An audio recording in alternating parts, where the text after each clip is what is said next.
வணக்கம். பரபரப்பு மீடியா செய்திகளுக்காக நான் நிரோஷன். இன்று அக்டோபர் 7ஆம் தேதி ஈரானிய ஆதரவு இயக்கம் ஹமாஸ் இஸ்ரேலுக்குள் புகுந்து 1200 பேரை படுகொலை செய்து 200க்கும் மேற்பட்டவர்களை பிடித்துக் கொண்டு ஓடி சரியாக ஒரு ஆண்டு.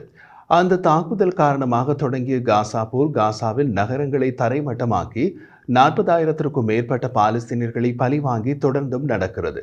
போர் தொடங்கியும் சரியாக ஒரு ஆண்டு. இன்று இஸ்ரேல் மிகப்பெரிய தாக்குதல் ஒன்றை நடத்தும் என்ற எதிர்பார்ப்பு உள்ளது. அதை தடுத்துக் கொண்டிருப்பதாக அமெரிக்கா என்ற பேச்சு பாதுகாப்புத்துறை வட்டாரங்களில் அடிபடுகிறது. அதே நேரத்தில் பெரிய பதிலடி கொடுப்பதற்கு ஹெஸ்போல்லாவுக்கும் ஒன்றுக்கும் மேற்பட்ட காரணங்கள் உள்ளன. அந்த ஈரானிய ஆதரவு இயக்கத்தில் தலைவர் கொல்லப்பட்டார். அடுத்த தலைவராக வரக்கூடிய நபர் மீதும் தாக்குதல் நடத்தப்பட்டது.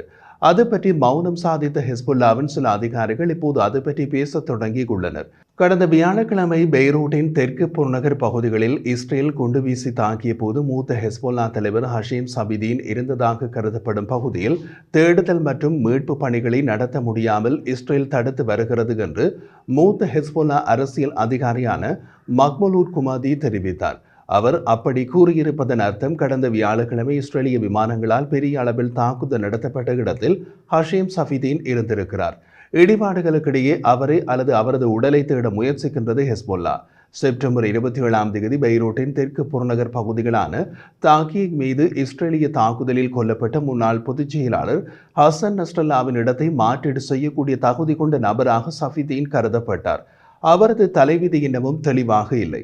இடிபாடுகளில் உடல்களை தேடுவதற்கு மீட்பு குழுக்கள் தங்கள் வேலையை செய்ய இஸ்ரேல் அனுமதிக்க வேண்டும் என்று அவர் ஈராக்கிய அரசு தொலைக்காட்சிக்கு கொடுத்த நேர்காணலில் தெரிவித்தார்.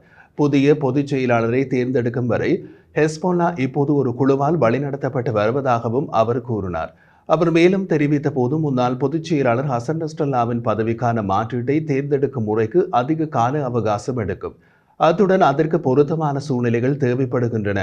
அதனால்தான் இன்று தற்காலிக நிர்வாக குழுவில் வழிகாட்டலுடன் நாங்கள் இயங்குகிறோம் என்று அவர் கூறினார். நஸ்ரல்லாவின் உடல் லெபனானிலேயே இருப்பதாகவும் நிபந்தனைகள் அனுமதிக்கப்படும் போது ஹெஸ்போல்லாவுக்கு அதிக செல்வாக்கு உள்ள பெய்ரூட்டின் தெற்கு புறநகர் பகுதியில் அவர் அடக்கம் செய்யப்படுவார் என்றும் குமதி கூறினார்.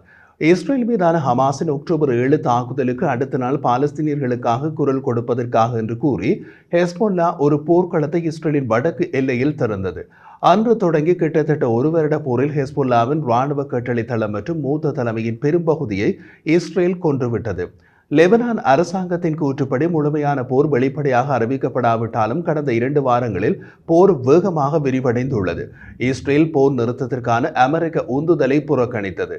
ஹசன் நஸ்ரல்லாவை கொன்றது. ஹெஸ்போல்லாவின் அதிபயிற்சி பெற்ற ரத்வான் படைப்பிரிவின் உயர்மட்ட தளபதிகள் அனைவரும் மொத்தமாக 17 பேர் ஒரு ஒற்றை தாக்குதலில் கொல்லப்பட்டனர்.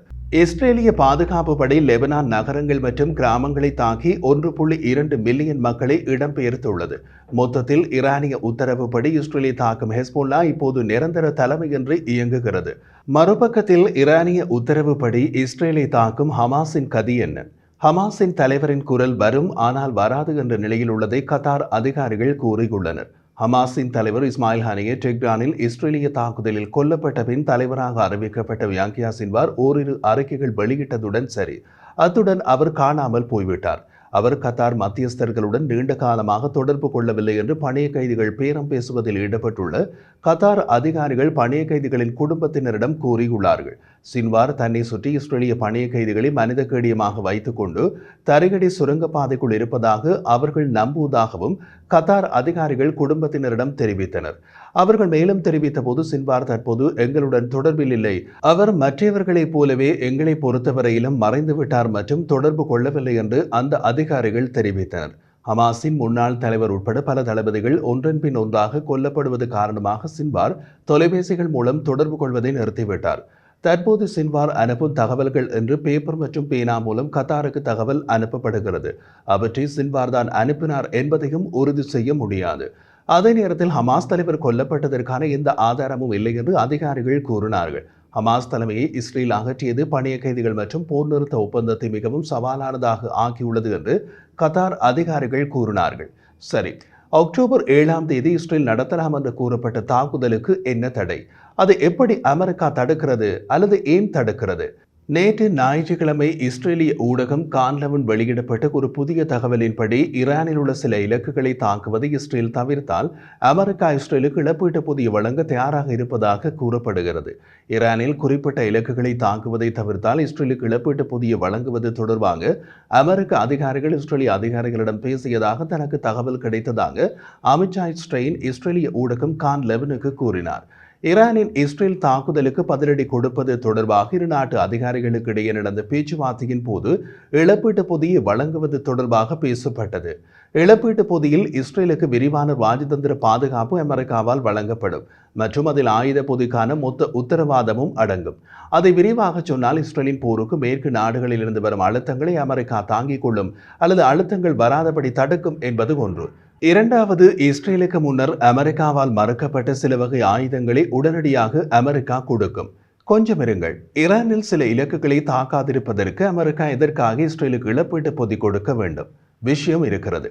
இஸ்ரேலின் தாக்குதல் லிஸ்டில் முதலிடத்தில் ஈரானின் எண்ணெய் வயல்கள் மற்றும் மையங்கள் இருப்பதாக தெரிகிறது. அவற்றின் மூலம்தான் ஈரானின் வருமானத்தில் பெரிய சதவீதம் கிடைக்கிறது.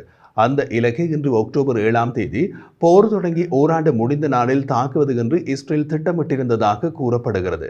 அதற்கிடையே ஒரு பொதியுடன் அமெரிக்கா வர காரணம் அமெரிக்காவில் வரப்போகும் ஜனாதிபதி தேர்தல். இன்னமும் ஒரு மாதத்திற்குள் நவம்பர் 5 அமெரிக்காவில் ஜனாதிபதி தேர்தல் நடக்கப் போகிறது. ஈரானின் எண்ணெய் வயல்கள் மற்றும் மையங்கள் தாக்கப்பட்டால் உலக சந்தையில் உத்தரவாதமாக எண்ணெய் விலை எகிரும். அது அமெரிக்க தேர்தலில் கமலா ஹாரிஸை பாதிக்கும் என்று கணிப்பிடப்பட்டுள்ளது.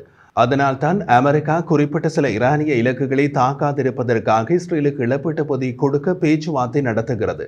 ஸ்டெயின் சுருக்கமாக கூறிய போது, ஒரு அமெரிக்க அதிகாரி, நீங்கள் ஈரானில் ABC இலக்குகளை தாக்கவில்லை என்றால் நாங்கள் உங்களுக்கு ராஜதந்திர பாதுகாப்பு மற்றும் ஆயுத பொதியை வழங்குவோம் என்று கூறினார்.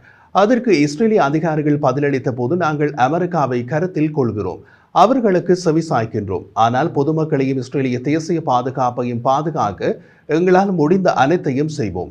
அதற்கு ஈரானில் நாம் தாக்க வேண்டியது எந்தெந்த இலக்குகள் என்பதை நாம் தான் முடிவு செய்ய வேண்டும் என்ற பதில் இஸ்ரேலிய அதிகாரிகளால் கூறப்பட்டுள்ளது. ஈரானுக்கு பதிலடி கொடுப்பது குறித்து IDF அமெரிக்காவுடன் தொடர்ந்து விவாதித்து வருகிறது. தற்போது அமெரிக்க மத்திய கட்டளைத்தளம் சென்கோமின் தலைமை தளபதி ஜெனரல் மைக்குரிலா கலந்துரையாடலின் ஒரு பகுதியாக இஸ்ரேலில் உள்ளார். 180க்கும் மேற்பட்ட ஏவுகணைகள் இஸ்ரேல் மீது ஏவப்பட்டு மேற்கு கரையில் ஒரு பாலஸ்தீனியர் கொல்லப்பட்டார். இஸ்ரேலில் சில விமான தளங்கள் சேதமடைந்தன. அந்த தாக்குதலுக்கு பதிலடி கொடுப்பதாக இஸ்ரேல் உறுதியளித்துள்ளது. எதிர்பார்க்கப்படுவது போல அது இன்று அக்டோபர் 7 நடக்குமா என்று பொறுத்திருந்து பார்க்கலாம்.